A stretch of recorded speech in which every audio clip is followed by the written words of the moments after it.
Assalamualaikum warahmatullahi wabarakatuh. Hello guys, baik lagi dengan channel kita Belajar Bareng Yuk.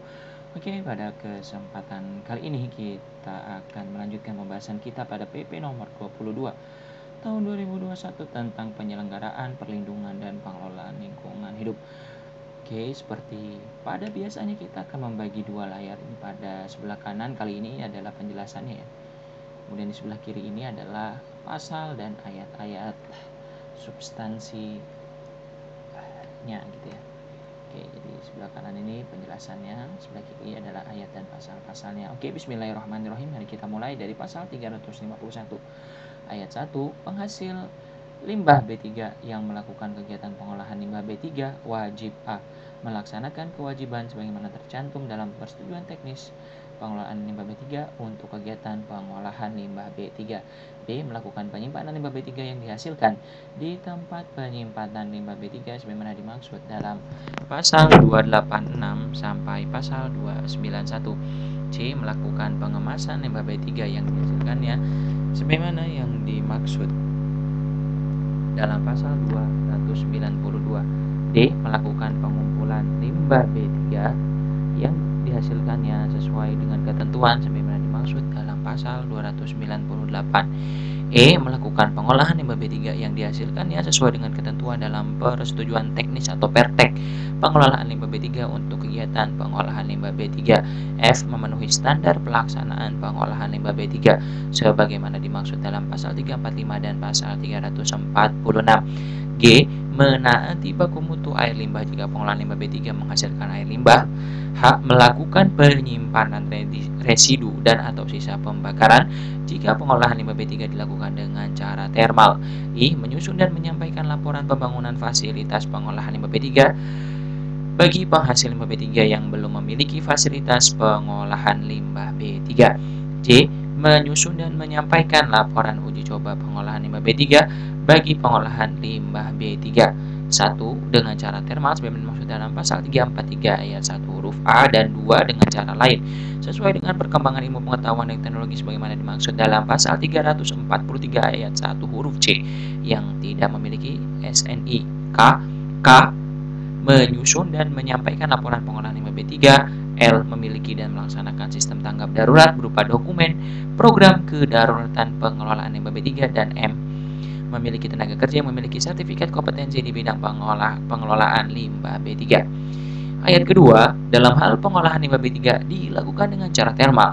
Selain memenuhi kewajiban sebagaimana dimaksud pada ayat 1, pemegang pertek pengelolaan limbah B3 wajib melakukan penyimpanan residu dan atau sisa pembakaran berupa abu dan cairan sesuai dengan ketentuan sebagaimana dimaksud dalam pasal 285 sampai dengan pasal 297.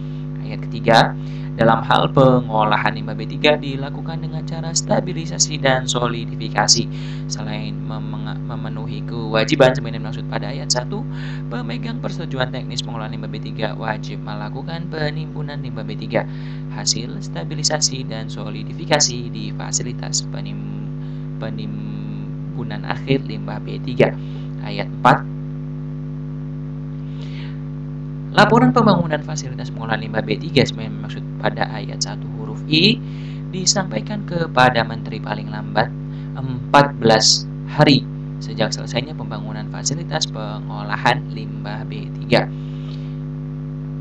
Ayat 5, laporan uji coba pengolahan limbah B3 sebagaimana dimaksud pada ayat 1 huruf J disampaikan kepada Menteri paling lambat 14 hari sejak selesainya uji coba pengolahan limbah B3.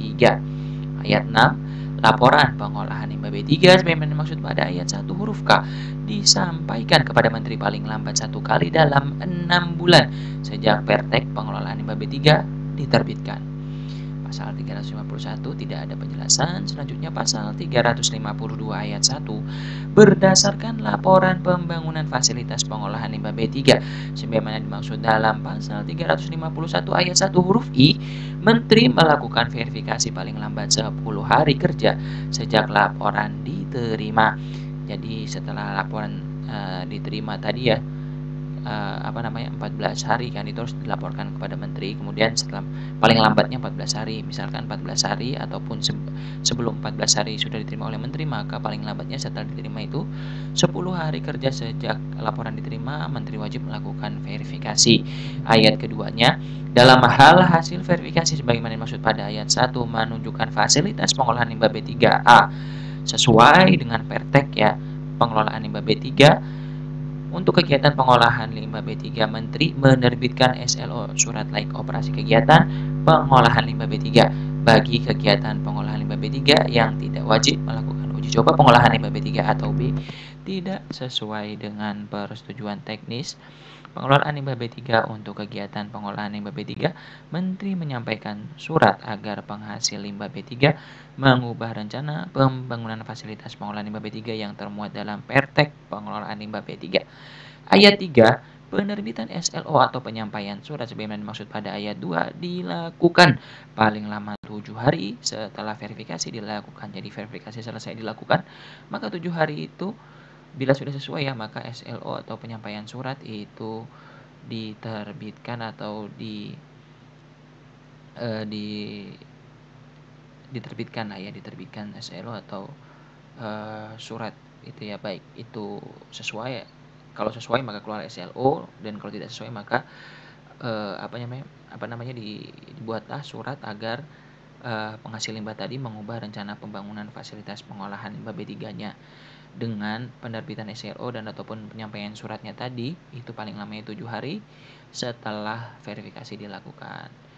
Pasal 353 ayat 1, berdasarkan laporan uji coba pengolahan limbah B3 sebagaimana dimaksud dalam pasal 351 ayat 1 huruf J. Menteri melakukan verifikasi paling lambat 10 hari kerja sejak laporan diterima.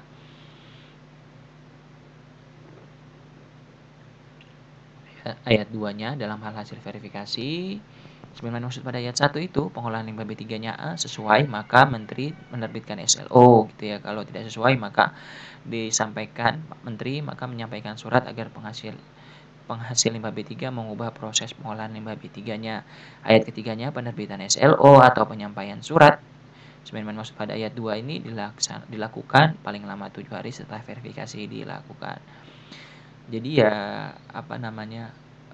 pasal 353 dengan pasal 352 ini hampir sama ya. Yang membedakan itu hanyalah yang 352 ini terkait laporan pembangunannya, kemudian kalau pasal 353 ini laporan uji coba pengolahan limbah B3-nya. Pasal 354 ayat 1, setiap orang yang menghasilkan limbah B3 dan melakukan kegiatan pengolahan limbah B3 wajib memiliki penetapan penghentian kegiatan jika bermaksud A. menghentikan usaha dan atau kegiatan, atau B. mengubah penggunaan atau memindahkan lokasi dan atau fasilitas pengolahan limbah B3. Ayat 2, untuk memperoleh penetapan penghentian kegiatan, setiap orang sebagaimana dimaksud pada ayat 1 wajib melakukan pemulihan fungsi lingkungan hidup. Dalam hal terdapat pencemaran lingkungan hidup dan harus mengajukan permohonan secara tertulis kepada Menteri, Gubernur, atau Bupati Wali Kota sesuai kewenangan penerbitan persetujuan lingkungan. Ayat 3, permohonan sebagaimana dimaksud pada ayat 2 dilengkapi dengan A. identitas pemohon, B. laporan pelaksanaan pengolahan limbah B3 dan atau C. laporan pelaksanaan pemulihan fungsi lingkungan hidup. Ayat 4, Menteri, Gubernur atau Bupati Wali Kota setelah menerima permohonan sebagaimana dimaksud pada ayat 3 melakukan evaluasi terhadap permohonan paling lama 10 hari kerja sejak permohonan diterima. Ayat 5, dalam hal hasil evaluasi sebagaimana dimaksud pada ayat 4 menunjukkan A. tidak terdapat pencemaran lingkungan hidup, Menteri, Gubernur, atau Bupati Wali Kota sesuai dengan kewenangannya menerbitkan penetapan penghentian kegiatan pengolahan limbah B3 paling lambat 7 hari sejak hasil evaluasi diketahui, atau B. ternyata terdapat pencemaran lingkungan hidup, maka pemohon wajib melakukan pemulihan fungsi lingkungan hidup. Ayat 6, penghasil limbah B3 wajib melaporkan surat penetapan penghentian dan kegiatan sebagaimana dimaksud pada ayat 5 huruf A yang diterbitkan Gubernur atau Bupati Wali Kota kepada Menteri paling lambat 5 hari kerja sejak surat ditetapkan. Ayat 7, Menteri menerbitkan penetapan penghentian kegiatan pengolahan limbah B3 paling lambat 7 hari kerja setelah pemohon selesai melakukan pemulihan fungsi lingkungan hidup sebagaimana dimaksud pada ayat 5 huruf B yang dibuktikan dengan penetapan status setelah selesai pemulihan lahan terkontaminasi. Pasal 355 ayat 1. Dalam hal setiap orang yang menghasilkan limbah B3 tidak mampu melakukan sendiri pengolahan limbah B3 yang dihasilkannya, A. Pengolahan limbah B3 diserahkan kepada pengolah limbah B3 atau B. Dapat melakukan ekspor limbah B3 yang dihasilkannya. Ayat 2. Penyerahan limbah B3 kepada pengolah limbah B3 sebagaimana dimaksud pada ayat 1 huruf A disertai dengan bukti penyerahan limbah B3. Ayat 3. Salinan bukti penyerahan limbah B3 sebagaimana dimaksud pada ayat 2 disampaikan kepada Menteri paling lama 7 hari setelah penyerahan limbah B3. Ayat 4. Ekspor limbah B3 sebagaimana dimaksud pada ayat 1 huruf B dapat dilakukan jika tidak tersedia teknologi pemanfaatan limbah B3 dan atau pengolahan limbah B3 di dalam negeri. Untuk penjelasan pasal 355 ayat 2, bukti penyerahan limbah B3 antara lain berupa keterangan penyerahan limbah B3, berita acara atau risalah. Kita masuk ke pasal 356 ayat 1. Setiap orang sebagaimana dimaksud dalam pasal 355 untuk dapat melakukan ekspor limbah B3 yang dihasilkannya wajib A. Mengajukan permohonan notifikasi secara tertulis kepada Menteri, B. Menyampaikan rute perjalanan ekspor limbah B3 yang dilalui, C. Mengisi formulir notifikasi dari Menteri, dan D. Memiliki izin ekspor limbah B3. Ayat 2. Menteri menyampaikan notifikasi kepada otoritas negara tujuan ekspor dan negara transit berdasarkan permohonan notifikasi sebagaimana dimaksud pada ayat 1 huruf A. Ayat 3, notifikasi yang disampaikan oleh Menteri sebagaimana dimaksud pada ayat 2 paling sedikit memuat A. Identitas limbah B3 dan pemohon, B. Identitas importir limbah B3 di negara tujuan, C. Nama karakteristik dan jumlah limbah B3 yang akan diekspor, dan D. Waktu pelaksanaan ekspor limbah B3. Ayat 4, dalam hal notifikasi sebagaimana dimaksud pada ayat 2 disetujui oleh otoritas negara tujuan ekspor dan negara transit limbah B3, Menteri menerbitkan rekomendasi ekspor limbah B3. Ayat 5, rekomendasi ekspor limbah B3 sebagaimana dimaksud pada ayat 4 menjadi dasar penerbitan izin ekspor limbah B3 yang diberikan oleh Menteri yang menyelenggarakan urusan pemerintah di bidang perdagangan. Ayat 6, persyaratan dan tata cara permohonan dari penerbitan izin ekspor limbah B3 dilaksanakan sesuai dengan ketentuan peraturan perundang-undangan. Selanjutnya, pasal 357. Pengolah limbah B3 untuk dapat melakukan pengolahan limbah B3 yang diserahkan oleh setiap orang oleh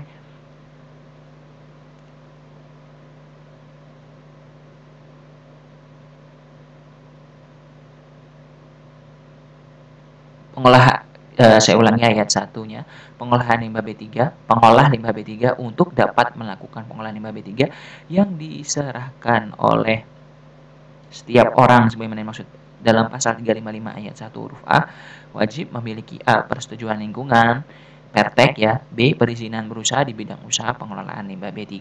Ayat 2, pengolahan limbah B3 oleh pengolah limbah B3 sebagaimana dimaksud pada ayat 1 dilakukan dengan cara A. Termal, B. Stabilisasi dan solidifikasi, dan atau C. Cara lain sesuai dengan perkembangan ilmu pengetahuan dan teknologi. Ayat 3, pengolahan limbah B3 sebagaimana dimaksud pada ayat 1 dilakukan dengan mempertimbangkan A.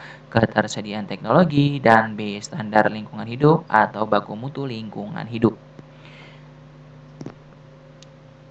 Ayat 4, limbah B3 yang diolah sebagaimana dimaksud pada ayat 2 dapat berasal dari limbah B3 yang dihasilkan oleh satu atau beberapa penghasil limbah B3.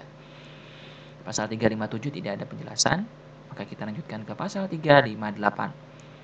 Ayat 1, untuk memiliki pertek ya, persetujuan lingkungan sebagaimana dimaksud dalam pasal 357 ayat 1 huruf A.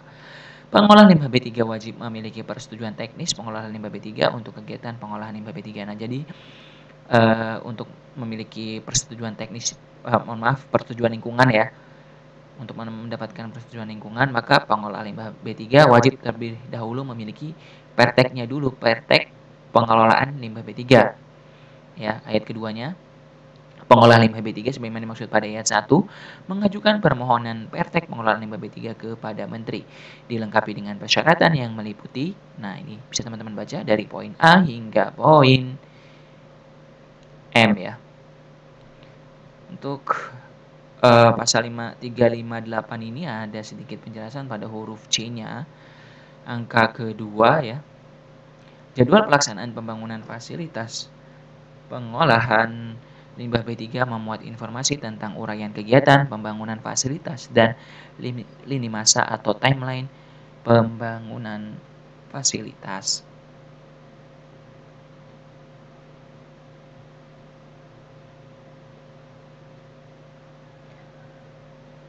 Untuk pasal 358 hanya itu aja ya penjelasannya, maka kita lanjut ke pasal 359 ayat 1. Menteri setelah menerima permohonan persetujuan teknis pengelolaan limbah B3 untuk kegiatan pengolahan limbah B3 sebagaimana dimaksud dalam pasal 358 memberikan pernyataan tertulis mengenai kelengkapan administrasi permohonan persetujuan teknis pengelolaan limbah B3 untuk kegiatan pengolahan limbah B3 paling lama 2 hari kerja sejak permohonan diterima. Ayat 2.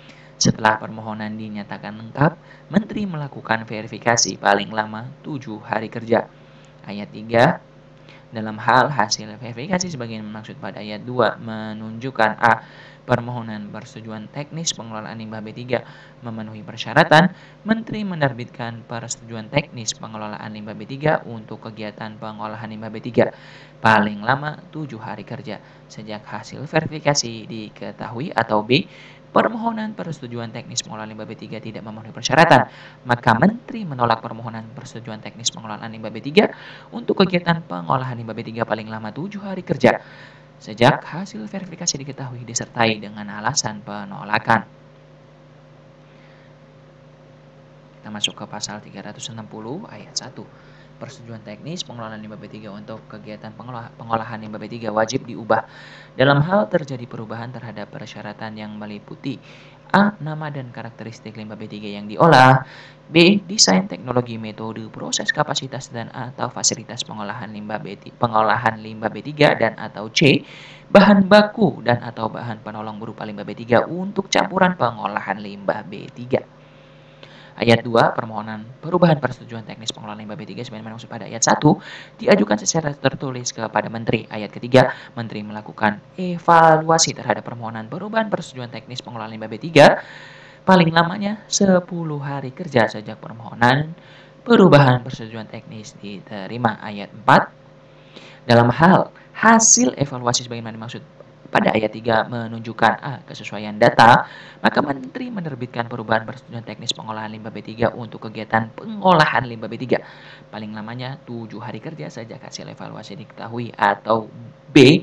Bila ketidaksesuaian data, maka Menteri menolak permohonan perubahan persetujuan teknis pengelolaan limbah B3 untuk kegiatan pengolahan limbah B3 paling lambat 7 hari kerja sejak hasil evaluasi diketahui disertai dengan alasan penolakan.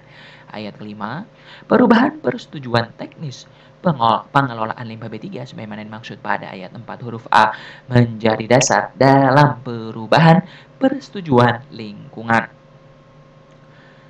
Pasal 361 ayat 1, persetujuan teknis pengelolaan limbah B3 untuk kegiatan pengolahan limbah B3 sebagaimana dimaksud dalam pasal 359 ayat 3 huruf A paling sedikit memuat.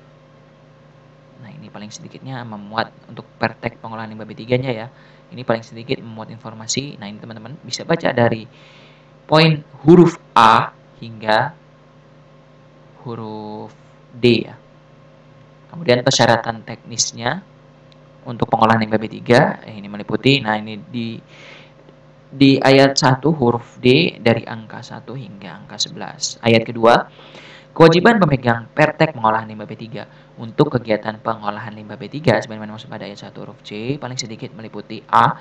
Melakukan identifikasi limbah B3 yang dikumpulkan, melakukan pencatatan nama dan jumlah limbah B3 yang diolah, melaksanakan uji coba pengolahan limbah B3, melaksanakan pengolahan limbah B3 sesuai dengan standar pengolahan limbah B3, memfungsikan tempat penyimpanan limbah B3 sebagai tempat penyimpanan limbah B3, menyimpan limbah B3 yang diolah ke dalam tempat penyimpanan limbah B3, melakukan pengumpulan limbah B3 yang akan diolah, mengolah limbah B3 sesuai dengan teknologi pengolahan limbah B3 yang dimiliki, dan seterusnya hingga huruf M.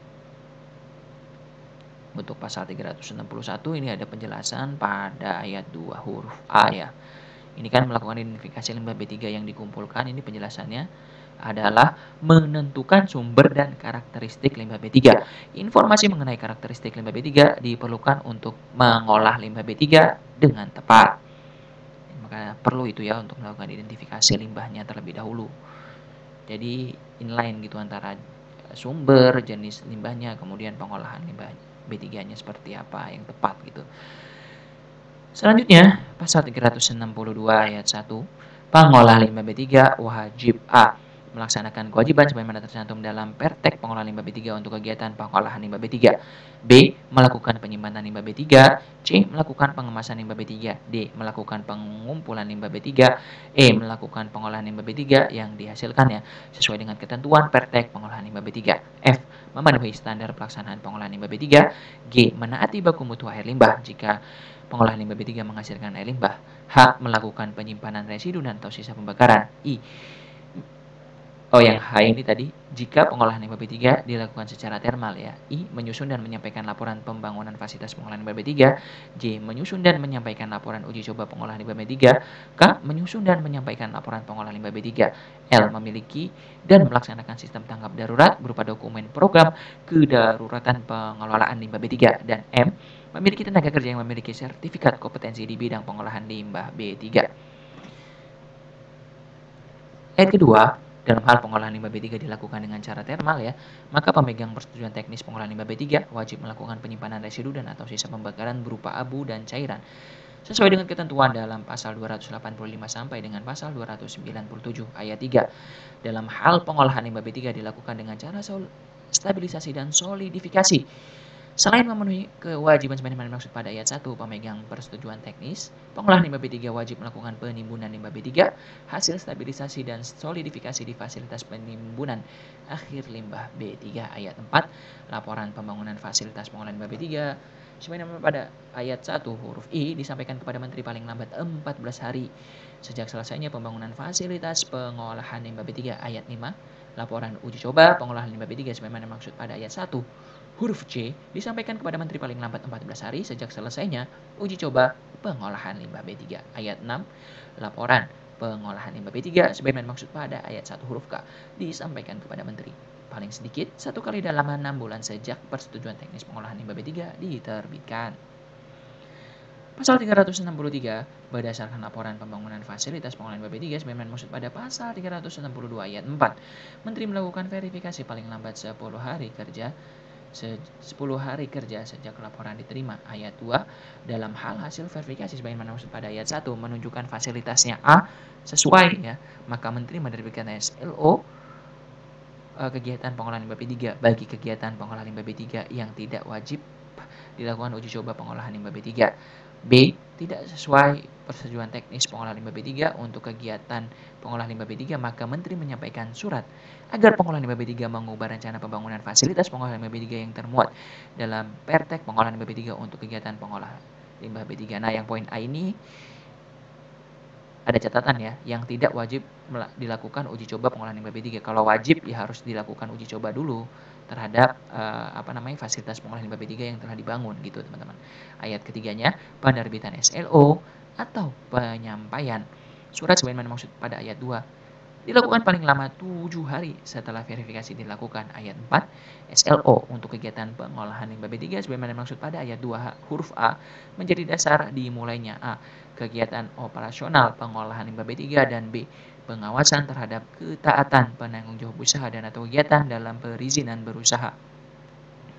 Pasal 364 ayat 1 berdasarkan laporan uji coba pengolahan limbah B3 sebagaimana dimaksud pada pasal 362 ayat 5. Menteri melakukan verifikasi paling lambat 10 hari kerja sejak laporan diterima. Ayat 2. Dalam hal hasil verifikasi sebagaimana dimaksud pada ayat 1 menunjukkan uji coba pengolahan limbah B3A sesuai dengan persetujuan teknis pengolahan limbah B3, maka Menteri menerbitkan SLO kegiatan pengolahan limbah B3 dan atau ya B. Tidak sesuai dengan Pertek pengolahan limbah B3, maka Menteri menyampaikan surat agar pengolahan limbah B3 mengubah proses pengolahan limbah B3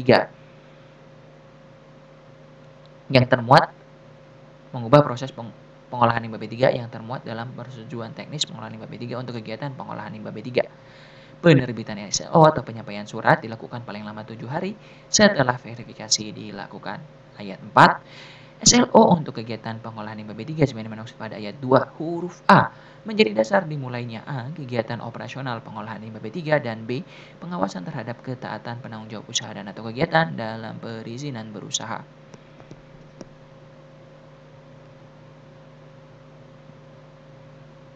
Pasal 365 ini untuk pembahasan penghentian kegiatan pengolahan limbah B3 ya. Ini hampir sama seperti pasal-pasal sebelumnya ya teman-teman ya. Pengolah limbah B3 wajib memiliki penetapan penghentian kegiatan bila mana bermaksud untuk menghentikan usaha dan kegiatan dan mengubah penggunaan atau memindahkan lokasi dan atau fasilitas pengolahan limbah B3. Kemudian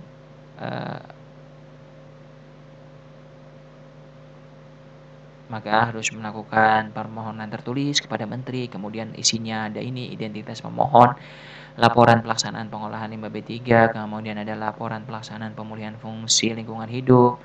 Selanjutnya pun ada ayat 4-nya menteri setelah menerima permohonan melakukan evaluasi terhadap permohonan dan menerbitkan penetapan penghentian kegiatan paling lama 10 hari kerja sejak permohonan diterima. Kita masuk ke paragraf ke-9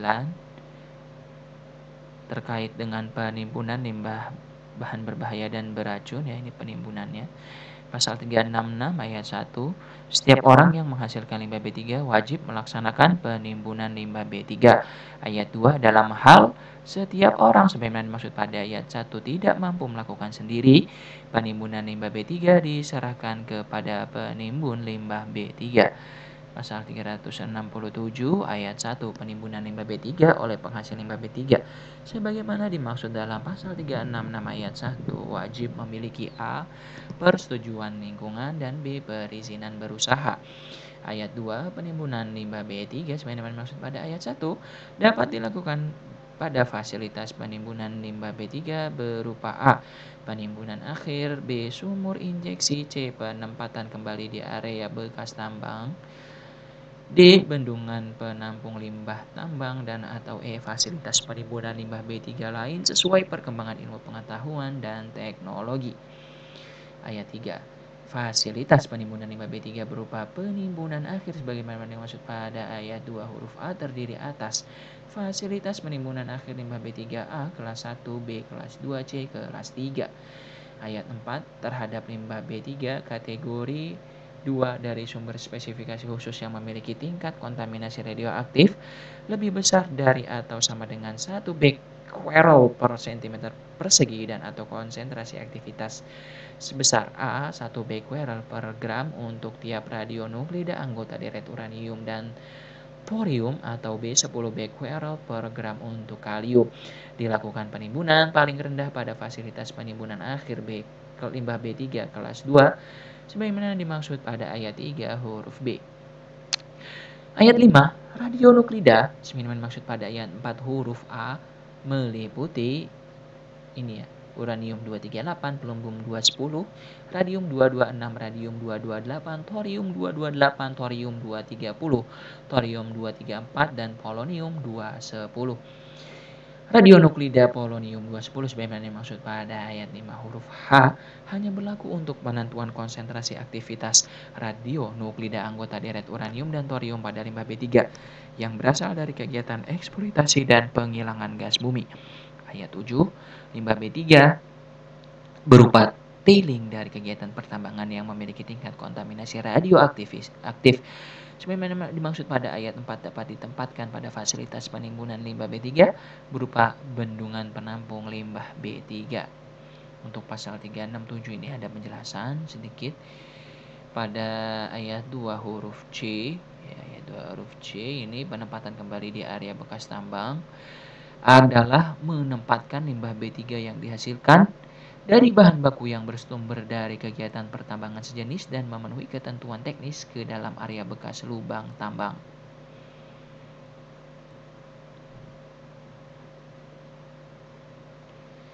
Kita lanjut ke pasal 368 ayat 1. Setiap orang yang menghasilkan limbah B3 yang akan melakukan penimbunan limbah B3 pada fasilitas penimbunan akhir sebagaimana dalam pasal 367 ayat 2 huruf A, wajib melakukan uji total konsentrasi zat pencemar sebelum mengajukan permohonan persetujuan teknis pengelolaan limbah B3 untuk kegiatan penimbunan limbah B3. Ayat 2, uji total konsentrasi zat pencemar sebagaimana dimaksud pada ayat 1 dilakukan pada laboratorium uji sebagaimana dimaksud dalam pasal 279. Ayat 3, setiap orang yang menghasilkan limbah B3 sebagaimana dimaksud pada ayat 1A wajib mengajukan permohonan persetujuan teknis pengelolaan limbah B3 untuk penimbunan limbah B3 paling lama 30 hari sejak uji total konsentrasi zat pencemar limbah B3 selesai dilakukan. Yang B, dapat menyerahkan kepada penimbun limbah B3.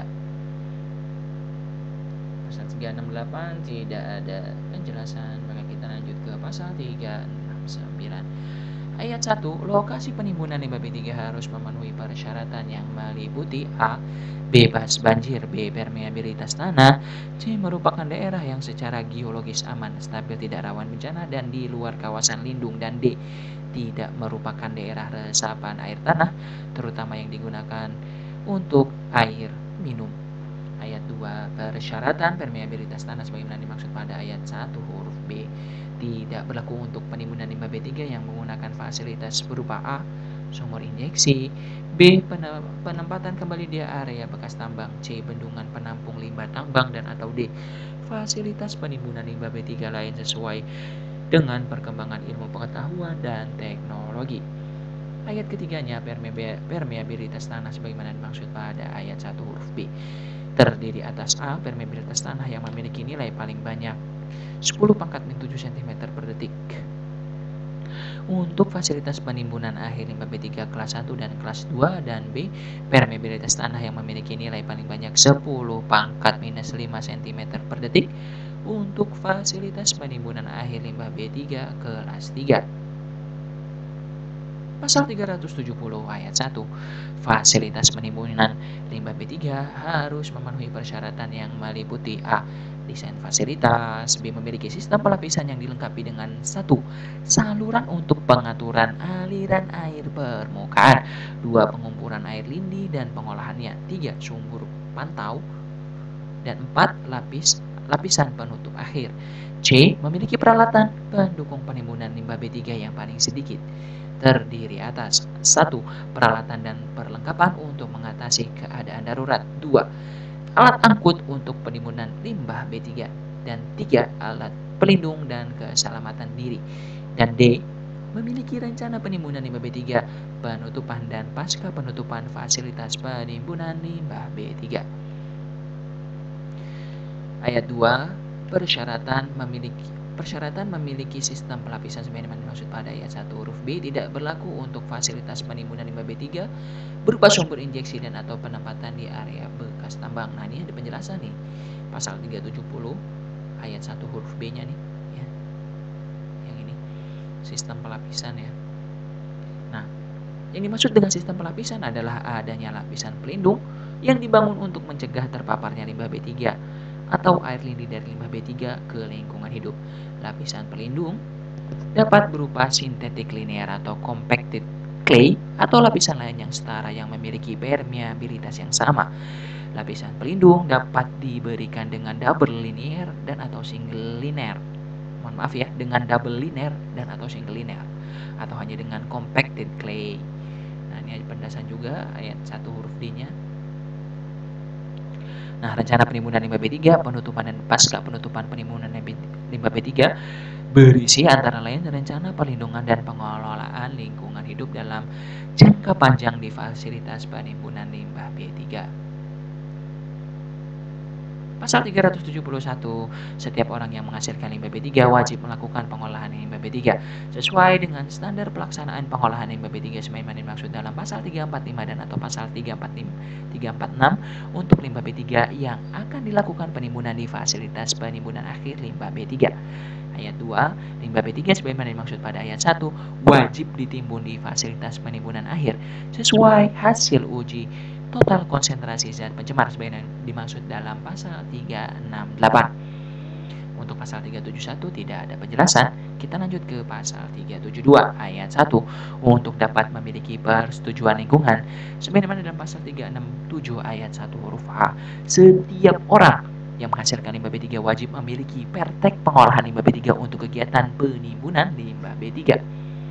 Ayat 2, setiap orang yang menghasilkan limbah B3 sebagaimana pada ayat 1 mengajukan permohonan persetujuan teknis pengolahan limbah B3 kepada Menteri dilengkapi dengan persyaratan meliputi A. Nama sumber karakteristik dan jumlah limbah B3 yang akan ditimbun. B. Rencana pembangunan fasilitas penimbunan limbah B3. C. Dokumen mengenai lokasi dan fasilitas penimbunan limbah B3. D. Dokumen mengenai desain teknologi, metode, proses, dan fasilitas penimbunan limbah B3. E. Prosedur penimbunan limbah B3. F. Hasil uji laboratorium terhadap parameter lingkungan. G. Hasil uji laboratorium permeabilitas tanah untuk menentukan kelas fasilitas penimbunan akhir limbah B3. H. Persetujuan dari lembaga pemerintah yang melaksanakan urusan di bidang keamanan bendungan untuk kegiatan penimbunan limbah B3 pada fasilitas penimbunan B3 berupa bendungan penampung limbah tambang. I. Rencana pembangunan dan atau penyediaan laboratorium yang mampu menguji paling sedikit karakteristik limbah B3, mudah meledak, mudah menyala, reaktif, korosif, dan atau beracun. J. Rincian pelaksanaan penutupan fasilitas penimbunan limbah B3. K. Sistem tanggap darurat berupa dokumen program kedaruratan pengolahan limbah B3 dan L. Tenaga kerja yang memiliki sertifikat kompetensi di bidang pengelolaan limbah B3. Ayat 3. Dokumen mengenai rencana pembangunan fasilitas penimbunan limbah B3 sebagaimana dimaksud pada ayat 2 huruf B disusun dengan memperkirakan total konsentrasi zat pencemar limbah B3 bagi kegiatan penimbunan limbah B3 pada fasilitas penimbusan akhir limbah B3. Pasal 372 di sini ada penjelasan untuk ayat 2 huruf B yang angka 2 nih, jadwal pelaksanaan pembangunan fasilitas limbah B3. Nah, jadwal pelaksanaan pembangunan fasilitas penimbunan limbah B3 memuat informasi tentang uraian kegiatan pembangunan fasilitas dan lini masa atau timeline pembangunan fasilitas. Kita lanjut ke pasal 373. Pasal 373 ini berisi tentang ayat 1. Menteri setelah menerima permohonan persetujuan teknis pengolahan limbah B3 untuk kegiatan penimbunan limbah B3. Ingat ya, penimbunan limbah B3. Sebagaimana dimaksud dalam pasal 372 memberikan pernyataan tertulis mengenai kelengkapan administrasi permohonan persetujuan teknis paling lama 2 hari kerja sejak permohonan diterima. Ayat 2. Setelah permohonan dinyatakan lengkap, Menteri melakukan verifikasi paling lama 7 hari kerja. Ayat 3. Dalam hal hasil verifikasi dimaksud menunjukkan A. Permohonan persetujuan teknis memenuhi persyaratan, maka Menteri menerbitkan persetujuan teknis pengolahan limbah B3 untuk kegiatan penimbunan limbah B3 paling lama 7 hari kerja sejak hasil verifikasi diketahui. Dan bila mana B. Permohonan persetujuan teknis tidak memenuhi persyaratan ya, maka Menteri melakukan permohonan persetujuan teknis pengolahan limbah B3 untuk kegiatan penimbunan limbah B3 paling lama 7 hari kerja sejak hasil verifikasi diketahui disertai dengan alasan penolakannya. Pasal 374 ayat 1. Persetujuan teknis pengolahan limbah B3 untuk kegiatan penimbunan limbah B3 wajib diubah dalam hal terjadi perubahan terhadap persyaratan yang meliputi A. Nama dan karakteristik limbah B3 yang ditimbun dan atau B. Desain teknologi, metode, proses, kapasitas dan atau fasilitas penimbunan limbah B3. Ayat 2. Permohonan perubahan persetujuan teknis sebagaimana dimaksud pada ayat 1 diajukan secara tertulis kepada Menteri paling lama 10 hari setelah terjadi perubahan. Ayat 3. Menteri melakukan evaluasi terhadap permohonan perubahan kegiatan teknis sebagaimana dimaksud pada ayat 2 paling lama 10 hari kerja sejak permohonan perubahan persetujuan teknis diterima. Ayat 4. Dalam hal hasil evaluasi dimaksud pada ayat 3 menunjukkan kesesuaian data, maka Menteri menerbitkan perubahan persetujuan teknis pengolahan limbah B3 untuk kegiatan penimbunan limbah B3 paling lama 7 hari kerja sejak hasil evaluasi diketahui, atau B. Ketidaksesuaian data, maka Menteri melakukan permohonan perubahan. Menteri menolak permohonan perubahan persetujuan teknis pengolahan limbah B3 untuk kegiatan penimbunan limbah B3 paling lambat 7 hari kerja sejak hasil evaluasi diketahui disertai dengan alasan penolakannya. Ayat 5. Perubahan persetujuan teknis sebagaimana maksud pada ayat 4 huruf A menjadi dasar dalam perubahan persetujuan lingkungan. Kita masuk ke pasal 375 karena pasal 374 tidak ada penjelasannya ya. Untuk yang pasal 375 ini ayat 1. Praktek pengelolaan limbah B3 untuk kegiatan penimbunan limbah B3 sebagaimana dimaksud pada pasal 373 ayat 3 huruf A memuat. Nah, ini teman-teman bisa baca dari huruf A hingga huruf D-nya ya. Kemudian ayat 2-nya kewajiban pemegang persetujuan teknis pengelolaan limbah B3 untuk kegiatan penimbunan limbah B3 sebagaimana dimaksud pada ayat 1 huruf C paling sedikit meliputi, nah ini kewajibannya, melakukan identifikasi limbah B3 yang ditimbun, melaksanakan penimbunan limbah B3 sesuai dengan standar penimbunan limbah B3, melakukan pencatatan nama dan jumlah limbah B3 yang ditimbun, kemudian menyimpan limbah B3 yang ditimbun ke dalam tempat penyimpanan limbah B3, lalu E, menyusun dan menyampaikan laporan pembangunan fasilitas penimbunan limbah B3 bagi penghasil limbah B3 yang belum memiliki fasilitas penimbunan limbah B3. F, menyusun dan menyampaikan laporan penimbunan limbah B3. G, memiliki dan melaksanakan sistem tanggap darurat berupa dokumen, program kedaruratan pengelolaan limbah B3. Dan H, memiliki tenaga kerja yang memiliki sertifikat kompetensi di bidang pengelolaan limbah B3. Nah, pasal 375 ayat 2 huruf A ini ada penjelasannya ya. Ini melakukan identifikasi limbah B3 yang ditimbun adalah menentukan sumber dan karakteristik limbah B3. Informasi mengenai karakteristik limbah B3 diperlukan untuk menimbun limbah B3 dengan tepat. Nah, oke teman-teman semua, kita sudah sampai pada pasal 375, berarti berakhir juga video kita kali ini. Semoga video ini bisa bermanfaat untuk kita semua, amin ya robbal alamin. Semoga sukses dan sehat selalu untuk kita semua, amin ya robbal alamin. Thank you for watching. Wassalamualaikum warahmatullahi wabarakatuh.